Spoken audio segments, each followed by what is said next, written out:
ଖ୍ରୀଷ୍ଟଙ୍କ ଜଗରେ ମୋର ପ୍ରିୟର ଭାଇ ଭଉଣୀମାନେ ସମସ୍ତଙ୍କୁ ଜୟ ଯୀଶୁ। ମୋର ପ୍ରିୟର ଭାଇ ଭଉଣୀମାନେ, ଯେତେବେଳେ ଆମେ ଲୁକ୍ ଲିଖିତ ସୁସମାଚାର 16 ଅଧ୍ୟାୟର 9-15 ପଦକୁ ଆମେ ଅଧ୍ୟୟନ କରୁ, ସେଠାରେ ଆମେ ପାଇପାରୁଛୁ ସେହି ସୁସମାଚାର ମାଧ୍ୟମରେ ପ୍ରଭୁ ଯୀଶୁଖ୍ରୀଷ୍ଟ ଆମକୁ ଅତି ସୁନ୍ଦର ଶିକ୍ଷା ଦେଉଅଛନ୍ତି। ସେହି ସୁସମାଚାର ମାଧ୍ୟମରେ ପ୍ରଭୁ ଆମକୁ ଏହି ଶିକ୍ଷା ଦେଉଛନ୍ତି ଯେ ଆମେ କିଭଳି ଭାବରେ ଆମର ଏହି ସାଂସାରିକ ଧନକୁ ଜ୍ଞାନର ସହକାରେ ଆମେ ତାକୁ ବ୍ୟବହାର କରିପାରିବା।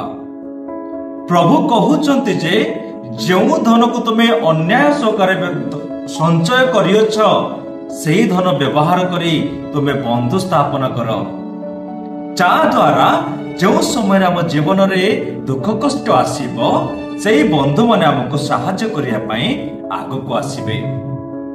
ପ୍ରଭୁ ଆମକୁ କହୁଛନ୍ତି ଯେ ଆମେ ଧନର ବା ସମ୍ପତ୍ତିର ଦାସ ହୋଇ ରହିବା ନାହିଁ, କିନ୍ତୁ ଆମେ ପ୍ରଭୁଙ୍କର ବାକ୍ୟ ହିସାବରେ ଚାଲିକି ଅନ୍ୟକୁ ସାହାଯ୍ୟ କରି ସେ ସ୍ୱର୍ଗ ରାଜ୍ୟରେ ପ୍ରଭୁଙ୍କର ଗୋଟେ ସନ୍ତାନ ହେବା ପାଇଁ ଆମେ ଚେଷ୍ଟା କରିବା। କିନ୍ତୁ ଆମେ ଏହି ଆଧୁନିକ ଦୁନିଆରେ ଯେତେବେଳେ ବଞ୍ଚୁଅଛୁ, ସଦାସର୍ବଦା ଆମେ କିଭଳି ଭାବରେ ଧନ ସଞ୍ଚୟ କରିବା ସେଥିପାଇଁ ଚିନ୍ତା କରିଥାଉ। କିନ୍ତୁ ପ୍ରଭୁ ଆମକୁ କହୁଛନ୍ତି ଯେ ଜଣେ ମନୁଷ୍ୟ କେବେ ବି ଦୁଇ ମୁନିବର ସେବା କରିପାରିବ ନାହିଁ। ସେ କେବେ ବି ଦୁଇ ମୁନିବର ଗୋଟେ ବିଶ୍ୱସ୍ତ ସେବକ ହୋଇପାରିବ ନାହିଁ। ଯଦି ସେ ଜଣକୁ ପ୍ରେମ କରିବ ଆଉ ଜଣକୁ ସେ ଘୃଣା କରିବ, ସେଇଭଳି ଆମେମାନେ ମଧ୍ୟ ଧନକୁ ଏବଂ ଈଶ୍ୱରଙ୍କୁ ଆମେ ସମାନ ଭାବରେ ସେବା କରିପାରିବା ନାହିଁ। ଯଦି ଆମ ହୃଦୟରେ ଧନ ସଞ୍ଚୟ କରିବାର ଚିନ୍ତା ଅଛି, ଆମେ ପ୍ରଭୁଙ୍କୁ ସମୟ ଦେଇପାରିବା ନାହିଁ। ଯଦି ଆମେ ପ୍ରଭୁଙ୍କୁ ସମୟ ଦେଇପାରିବା, ନିଶ୍ଚିତ ଭାବରେ ଆମ ପାଖକୁ ଧନ ଆସିଯିବ।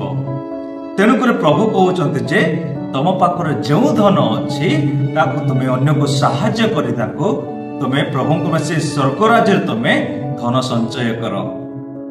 ମୋର ପ୍ରିୟର ଭାଇ ଭଉଣୀମାନେ, ଗୋଟିଏ ଗ୍ରାମରେ ଜଣେ ବାଳକ ଗୋଟିଏ ଦୋକାନରେ କାର୍ଯ୍ୟ କରୁଥିଲେ। ସେହି ଦୋକାନ ମାଲିକଙ୍କର ଅନେକ ଧନ ସମ୍ପତ୍ତି ଥିଲା, କିନ୍ତୁ ସେହି ମାଲିକଙ୍କ ମୁହଁରେ ସଦାସର୍ବଦା ଚିନ୍ତା ଏବଂ ବ୍ୟସ୍ତତା ସେ ଯୁବକ ଦେଖୁଥିଲା।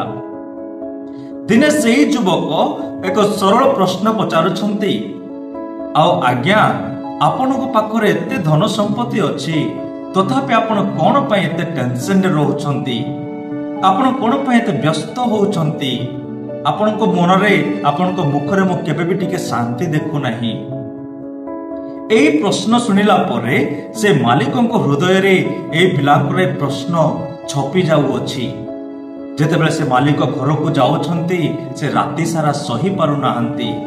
ତାଙ୍କୁ ଏହି ପ୍ରଶ୍ନ ହିଁ ଆସୁଅଛି, ମୋ ପାଖରେ ତ ସତରେ ଅନେକ ଧନ ଅଛି, କିନ୍ତୁ ମୁଁ କେବେ ବି ଟିକେ ଶାନ୍ତିରେ ମୋ ପରିବାର ସହ ମୋ ଜୀବନ ଯାପନ କରିନାହିଁ। ଏଇଭଳି ଚିନ୍ତା କରି କରି ସେଇ ମାଲିକ ଶୋଉଛନ୍ତି ଏବଂ ତା ନେକ୍ସଟ ଦିନରେ ଉଠୁଛନ୍ତି ଏବଂ ସେ ଭ୍ରମଣ କରିବା ନିମନ୍ତେ, ଚାଲିବା ନିମନ୍ତେ ବାହାରକୁ ଯାଉଛନ୍ତି। ଏବଂ ସେ ରାସ୍ତାରେ ଗୋଟେ ଦୃଶ୍ୟ ଦେଖୁଛନ୍ତି ଯେ ଜଣେ ନାରୀ, ତାଙ୍କ ପାଖରେ ଗୋଟିଏ ରୋଟି ଅଛି, ତଥାପି ସେଇ ଗୋଟିଏ ରୋଟିର ଅଧା ଭାଗ ସେ ରାସ୍ତାରେ ରହିଥିବା କୁକୁରକୁ ସେ ଦେଉଅଛି, ଖାଇବା ପାଇଁ ଦେଉଛି। ଏବଂ ସେ ଯେତେବେଳେ ସେ କୁକୁରକୁ ଖାଇବା ପାଇଁ ଦେଉଛନ୍ତି, ସେହି ସମୟରେ ସେ ନାରୀଙ୍କ ମୁଖରେ ଗୋଟେ ଅତି ସୁନ୍ଦର ହସ ହସ ମୁହଁ ଏବଂ ଗୋଟେ ଆନନ୍ଦ, ଗୋଟେ ଶାନ୍ତି ଦେଖିପାରୁଛନ୍ତି। ସେହି ସମୟରେ ମନୁଷ୍ୟ ଭାବିଲେ, ତାଙ୍କ ପାଖରେ କିଛି ନଥାଇ ମଧ୍ୟ ସେ ନାରୀ କେତେ ଖୁସି ଅଛି। ମୋ ପାଖରେ ସବୁ କିଛି ଥାଇ ମଧ୍ୟ ମୋ ଜୀବନରେ ସେ ଖୁସି ନାହିଁ କିମ୍ବା ଶାନ୍ତି ନାହିଁ। ସେହି ସମୟରେ ସେ ମାଲିକ ଚିନ୍ତା କରୁଛନ୍ତି, ମୁଁ ମଧ୍ୟ ଅନ୍ୟମାନଙ୍କୁ ସାହାଯ୍ୟ କରିବି।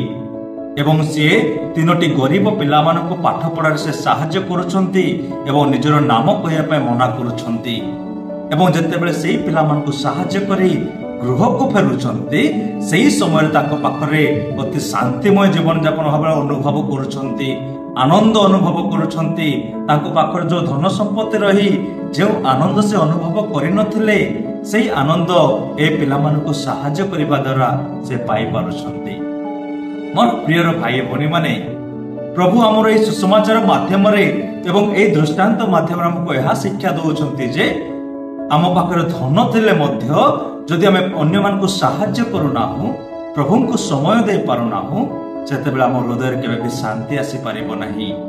तेणुक मोर प्रियर भाई भौणी माने आम संसार धन अर्जन करने प्रभु केवे मना करूना आम धन अर्जन करवा तथापि आम प्रभु को आम समय देवार आवश्यक अच्छी जहाद्वारा आम जिते पढ़ुअछु मार्क लिखित सुसमाचार 8 अध्याय 36 पदरे जदि जड़े मनुष्य सारा जगत को जदि से विजय करिब जय करिब जेतेबेले तार से जीवन से त्याग करिब से विजय करिवार की लाभ अछि। जदि आम धन संपत्ति अर्जन करिबा किंतु प्रभु को आम जदि समय दे पारिबा नहीं आम केबे भी से स्वर्ग राज्य रे आम धन संपत्ति को आम संचय करि पारिबा नहीं कि स्वर्ग राज्य रे आम स्थान पाई पारिबा नहीं। तेणुक आसत मोर प्रियर भाई भौणी माने आज पवित्र सुसमाचार को ध्यान करी आम यही वाक्य हिसाब से जीवन यापन करवा एवं प्रभुंकर गोटे उत्तम संतान एवं संतति हो पारिबा।